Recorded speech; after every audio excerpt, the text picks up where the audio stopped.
आज आपण एका अशा प्रकरणाबद्दल बोलणार आहोत, ज्यामुळे शिक्षक भरती प्रक्रियेच्या पारदर्शकतेवर पुन्हा एकदा प्रश्नचिन्ह निर्माण झाले आहे. जळगाव जिल्ह्यातील एका उमेदवाराने संबंधित प्रशासनाकडे लेखी निवेदन देत उपशिक्षक नियुक्ती प्रक्रियेत अन्याय झाल्याचा गंभीर आरोप केला आहे.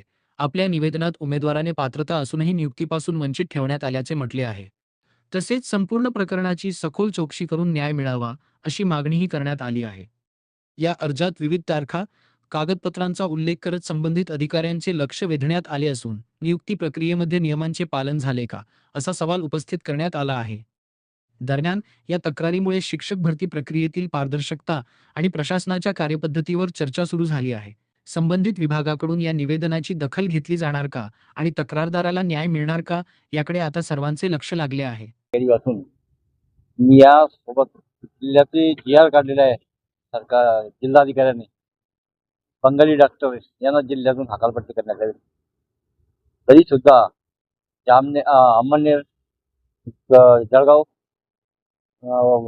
गोदवळ आणि भुसावळ या गावामध्ये बंगाली डॉक्टरांचा धुमाकूळ आहे. धुमाकूळ असून गोरगरीब महिलांकडून पैसे लाटत असून आरोग्याचे अधिकारी यांना सक्षम कंप्लेंट दिली आहे. त्या कंप्लेंट त्यांच्या क्लिपला बी माझ्याशी जोडलेल्या आहे.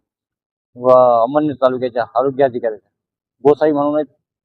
आजपर्यंत कमी कमी 20-25 कंप्लेंटी लोकांनी जनतेने याच्यातनी दिलेले असून पण तिथला अधिकारी त्याला समक्ष भेटतो आणि त्याच्याकडून पैसे घेऊन पिसवतो.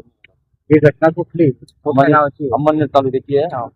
खोपळा असेल. काय झाली नेमकी? प्रकरण काय आहे? बंगाली डॉक्टर आहेत. हा. बंगाली डॉक्टर भोल्या महिला आहे. आपल्या नाव काय डॉक्टरचं? डॉक्टरचं बंगाली म्हणून आहे. आणि तिथे गोसावी डॉक्टर आरोग्याचा अधिकारी त्याच्याकडे कंप्लेंट दिल्यावर तो समक्ष जातो तिथे थोड्या पालन करून निघून येतो की आम्ही आता तुला यापुढे धंदा करणार नाही. तुम्ही या संदर्भात कोणाकडे तक्रार केली आहे? कलेक्टरकडे केलेली आहे, पीओ साहेबांकडे केलेली आहे, जिल्ह्याचे आरोग्य अधिकारी यांच्याकडे केलेली आहे. त्या प्रशासकीय अधिकाऱ्याची त्याला वाटतं. बरं, तुमची आता काय मागणी? तुम्ही आज एवढा रखरखत्या उन्हामध्ये बसलेले, ऊन पडतंय, कडाक्याचं ऊन पडलेलं आहे आणि तुम्हाला या ठिकाणी मागणी केली, काय मागणी? ग्रामसेवक वराड काय नाही त्यांचं? मोरे म्हणून क्लार्काची जागा भरली आणि आधीचे क्लार्क जे होते त्या क्लार्कांना कुठलाही इन्फॉर्मेशन न देता ती जागा भरून टाकलेली आहे. तर ज्याला सारखं सांगितलं की आम्ही ती जागा भरती केलेली आहे, म्हणजे अस्थायी केलेली आहे. पण तसं न करता हा ग्रामसेवक मध्यधुंद अवस्थेत असतो. मोरे तलाठी आहे, वराड येथील तलाठी ट्रॅक्टरचे रेतीचे ट्रॅक्टर घेऊन जाते, समोरून त्यांच्या कार्यालयासमोर जातात. त्यांना किती असतं त्यांचं म्हणणं आहे की प्रशासकीय अधिकारी आम्ही तुम्ही नाही. म्हणजे ती एक मागणी नाहीये, तिथल्या भरपूर मागण्या आहेत. तुम्ही 15-16 मारून मागण्या. काय काय महत्वाचं? कुठल्या सर्टिफिकेट आणावं लागेल, कपाल पेन्शन विभागासाठी, लाडक्या बहिणीला तो विषय लागत नाही. पण ह्या रुटे मॅडम आहेत, शिंदे मॅडम आहे आणि अवघडे मॅडम या डेगवर बसण्यासाठी प्रत्येक पेन्शनसाठी श्रावण बाळाची यांची तुट्या काढत असतात.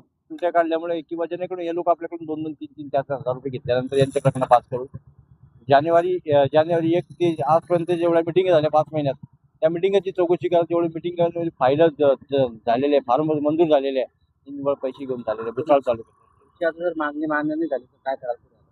मागणी मान्य नाही झालं तर मी डायरेक्ट आजच्या मैदानावर ते वापस त्या प्रकारे शेवटची फायनल फाईट करणार. आणि कैलास नरसिंह पारवी, राहणार वराड तालुका भुसावळ, जळगाव जिल्हा. जे जळगाव जिल्ह्याचे वाघ आहेत राजू मामा बोडे यांच्यासारखा आमदार राज्यात सुद्धा आणि केंद्रात सुद्धा आवाज उठवण्याचा पावर करतो.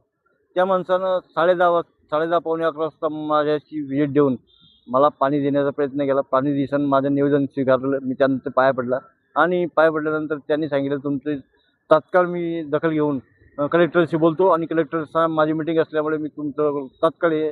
आणि असा आमदार जळगाव जिल्ह्याला होणं मुश्किल होऊन जातं. आणि हा आमदाराने असा आमदार जळगाव जिल्ह्याला नूतनीक विकास जर हवा आहे तर आमदार आपले राजूमामा वाघ आणि सर्व मताचे राजू मामा आणि फक्त राजीनामा येऊन गेले का यांनी फक्त? येऊन गेले. बाकी कोणी आलं का? तुम्ही जलसंपदा मंत्री गिरीश महाजन यांच्या कार्यालयाच्या समोर अगदी तुम्ही त्या उपोषण करताय, मात्र तिथलं कोणी आलं का तुमच्या त्या कार्यालयात तुम्हाला दखल घेण्यासाठी कोणी आलं का? त्या कार्यालयातूनच राजू मामा भोळे येऊन गेले बघण्यासाठी. आणि रोडवर त्यांनी पाहिलं की मी बसलेलो आहे, तत्काळ माझ्याशी संपर्क केला, मला पाणी देण्याचा प्रयत्न केला आणि तुमच्या मागण्या मान्य करायला असं आश्वासन दिलं.